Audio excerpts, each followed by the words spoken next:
Hello, friends. Welcome to Creative Medicine.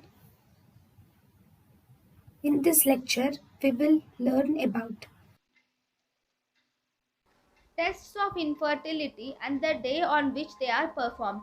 Ovulatory tests are performed on day 22. Follicular monitoring is performed on day 10. Tests for ovarian reserve is done on day 3. Anti-Mullerian hormone can be done on any day.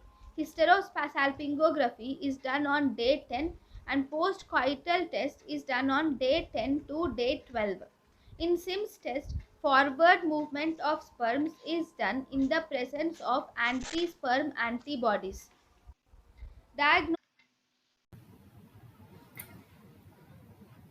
thank you and thank you for watching.